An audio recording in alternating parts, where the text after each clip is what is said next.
여러분 안녕하십니까. CJB 8시 뉴스입니다. 충북에선 종교시설과 교회를 매개로 한 연쇄 감염이 이어지는 모양새입니다. 경북 상주 BTJ 열방센터와 관련된 충주의 교회 두 곳에서 사흘째 확진이 잇따르며 지역 간 전파 사례도 나왔는데요. BTJ 열방센터에 방문한 도민이 100명이 넘는 걸로 확인이 되는데 방역당국은 진단검사 참여를 거듭 당부했습니다. 진기훈 기자입니다. 충북에서 새해 첫날부터 시작된 경북 상주 BTJ 열방센터 관련 확진이 충주 지역을 중심으로 번지고 있습니다. 센터와 연관된 충주의 교회 두 곳을 매개로 한 확진자가 지난 1일부터 사흘간 30명 넘게 발생했습니다. 충주시는 BTJ 열방센터 관련자 명단에 포함된 28명에게 진단검사를 받을 것을 요청했습니다. 현재까지 파악된 BTJ 열방센터에 방문한 도민은 118명으로 지역별로는 청주 39명, 제천 31명, 충주 28명 등입니다. 일선 시군에서 열방센터 방문자들에게 코로나19 진단검사를 받도록 독려하고 있지만 검사율은 30%대에 머물고 있습니다. 인터국가의 접촉이 우려되는 16명에 대한 미검사자 명단을 통보받았습니다. 연락을 받으시는 미검사자는 반드시 코로나 검사를 받아주실 것을. 한편 음성의 고등학생이 확진됐는데 BTJ 열방센터와 연관된 충주의 교회 관련 10대 확진자의 접촉자로 확인되면서 지역 간 전파 사례까지 나타났습니다. 도 방역당국은 오는 14일까지 BTJ 열방센터에 방문한 도민들을 대상으로 진단검사 행정명령을 내린 가운데 상주 종교시설과 교회를 매개로 한 연쇄 감염이 속출하며 지역사회의 광범위한 확산이 우려되는 상황입니다. CJB 뉴스 진기훈입니다.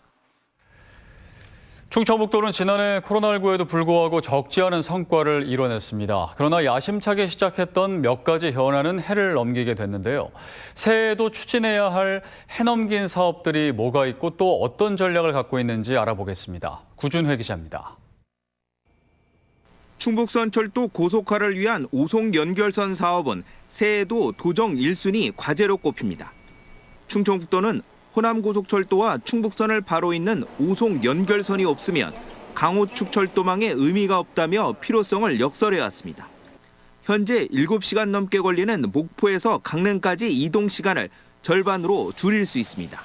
우선 오송 평택 복복선 사업에 오송 분기기 설치 사업을 반영하려고 추진 중에 있고, 또한 오송 연결 기본선 관련해서는 21년 상반기 중에 4차 철도망 기본계획에 반영되도록 적극 노력하고 있습니다. 대청호 상수원 보호구역 규제를 우선 청남대 일원이라도 해제하려는 노력 역시 장기 미해결 과제로 남아 있습니다. 도는 팔당호 등 다른 곳과의 형평성이나 기술적으로 수질 오염을 막을 수 있다는 점을 내세워 환경부를 계속 설득할 계획입니다. 야심차게 추진했던 의대 정원 확대와 소멸 위험군에 대한 특례군 지정, 시군구 부단체장 정수 확대 등은 국가정책과 연동되거나 시행 시기가 내년으로 넘어간 상태입니다. 지난해 입법화가 재차 무산된 시멘트세 신설 문제는 올 상반기 개정안 국회 통과를 목표로 다시 노력하기로 했습니다. 전략을 바꿔 탄소 중립 시대에 꼭 필요한 환경정책임을 강조할 방침입니다. 지난해 충청권 4개 시도가 합의해 정부에 건의한 충청권 광역철도의 국가철도망 계획 반영도 반드시 결실을 맺어야 합니다. 세종 국회의사당 건립은 충청권 전체의 현안입니다. 올해 설계비 127억 원이 반영된 세종 국회의사당 건립은 상임위 11개 우선 이전안이 제시된 상태로 2021년이 건립 원년이 될 수 있을지 주목되고 있습니다. CJB 뉴스 구준혜입니다. 국내 단 7명뿐인 희귀 난치성 질환의 뇌병변장애 1급을 가진 우연희의 사연을 얼마 전 전해드렸습니다. CJB 뉴스 방송 이후 우연인의 가족을 돕고 싶다며 곳곳에서 온정을 보내오고 있습니다. 안정원 기자의 보도입니다. 초등학교 6학년인 우연희는 글루타르 산혈증 1형이라는 희귀 난치성 질환을 앓고 있습니다. 근력이 저하돼 몸을 제대로 가눌 수 없고 몸에 강직이 심해 척추는 60도 이상 틀어졌습니다. 7번의 대수술과 합병증으로 인한 뇌병변 장애까지 생긴 우연희는 오직 위로관을 통해 특수 분유로만 식사를 할 수 있습니다. CJB 뉴스를 통해 우연희의 안타까운 사연이 전해지자 각계각층에서 온정의 손길이 모였습니다. 청주 올바른 치과 김준용 이학수 대표원장은 올 한 해 환자 48명이 치과 치료 후 기부한 폐금과 개인 후원금을 더해 300만 원의 성금을 전달했습니다. 제 치료를 위해서 그걸 제거하게 되면 버려지는 것들이거든요. 근데 나중에 연말에 기부를 한다고 취지를 설명드리면 환자분들이 동의하시고 저희한테 그걸 기부하고 가시거든요. 아동을 돌보는 가족에게 금전적 도움만큼 절실한 것이 주변에서 전하는 위로와 격려라는 말도 남겼습니다. 어머니에게도 누군가 힘이 필요하세요. 그래서 다 함께 이제 옆에서 좀 도와줄 수 있고 큰 뭐가 아니어도 얘기라도 좀 들어줄 수 있고. 태강기업 임형택 대표이사는 CJB 뉴스를 통해 사연을 접한 후 곧바로 500만 원을 후원했습니다. 어린 시절 큰 질병을 앓았던 임 대표는 주위에서 많은 도움을 받았다며 이제는 사회에 환원할 때라고 말합니다. 우리 사회에는 아직도 도움의 손길이 많이 있고 도와주시려고 하는 좋은 분들이 많기 때문에 좀 큰 힘이 돼서 우연희를 잘 보살펴서 빨리 좀 낫게 했으면 좋겠습니다. CJB는 초록우산과 함께 1000원의 힘 희망 캠페인으로 우연희 가족에게 힘이 되고자 합니다. 한 통화에 3,000원인 ARS 전화나 초록우산 계좌를 통해 성금을 모아주시면 우연희에게 새 희망을 전할 수 있습니다. CJB 뉴스 안정은입니다. 지난달 31일 강원도 영월군에서 발견된 멧돼지 폐사체에서 아프리카 돼지열병 바이러스가 검출돼 충청북도가 이 지역과 인접한 충북 북부권에 위험주의보를 내렸습니다.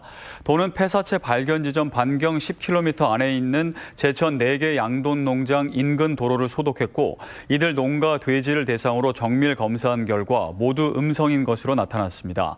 방역당국은 제천과 인접한 단양의 17개 양돈 농장에도 전화 예찰에 나서는 등 방역을 강화하고 있습니다. 한편 지난달 8일 메추리 농장에서 고병원성 조류인플루엔자 AI가 검출돼 관리보호지역으로 지정됐던 음성군 금왕읍 일대 규제가 예찰 지역 수준으로 완화됐습니다. 이에 따라 발생 농가 반경 3km 내 양계 농가에 병아리 입식이 가능해졌습니다. 다만 오리 입식은 방역대 해제 전까지는 안 되고 예찰 지역 전환 후 열흘간 이상이 없으면 이동 제한 조치도 해제됩니다. 진천군이 인구 증가 지원 시책을 확대합니다. 공공기관 직원이 이주해 오거나 다가구 다세대 주택으로 전입하면 20만 원씩 지급하고 전입하는 기업체 직원은 1인 가구 100만 원, 2인 이상 세대 220만 원을 지급하는 등 전입 지원금을 확대합니다. 또 가정위탁 아동에 지원하는 양육 보조금도 아동 1인당 월 15만 원에서 20만 원으로 인상합니다. 전문대학과 대학, 일반 대학원 등 충북의 고등교육기관의 평균 취업률이 전국 하위권인 것으로 나타났습니다. 교육부와 한국교육개발원의 조사 결과 2019년 충북 고등교육기관 평균 취업률은 65.8%로 전국 평균보다 1.3%포인트 낮게 나타나 전국 17개 시도 가운데 13위를 보였습니다. 학제별로는 일반 대학원과 전문대 평균 취업률은 전국 평균을 앞섰지만 충북 대학의 평균 취업률은 전국 평균에 못 미친 것으로 나타났습니다. 청주지방법원은 함께 술을 마시던 지인을 폭행하고 돈을 빼앗은 61살 A씨에게 징역 3년 6개월을 선고했습니다. A씨는 지난 2019년 5월 청주시 서원구의 한 슈퍼마켓 앞에서 지인과 술을 마시다 말다툼 끝에 지인을 폭행해 늑골, 골절 등 전치 4주의 상해를 입히고 현금과 휴대전화 등을 빼앗은 혐의로 재판에 넘겨졌습니다. 끝으로 날씨입니다. 오늘 아침 음성의 기온이 영하 13.9도, 괴산이 영하 13.6도 등 충북 전역의 아침 기온이 영하권을 보이며 현재 영동과 옥천을 제외한 충북 전 지역에 한파주의보가 발효 중입니다. 강추위는 내일도 이어지겠고 내일 늦은 밤부터 진천과 음성, 충주 등 북서쪽에서 눈이 시작돼 모레 새벽까지 충북 전역으로 확대되겠습니다. 이상으로 CJB 8시 뉴스를 모두 마칩니다. 고맙습니다.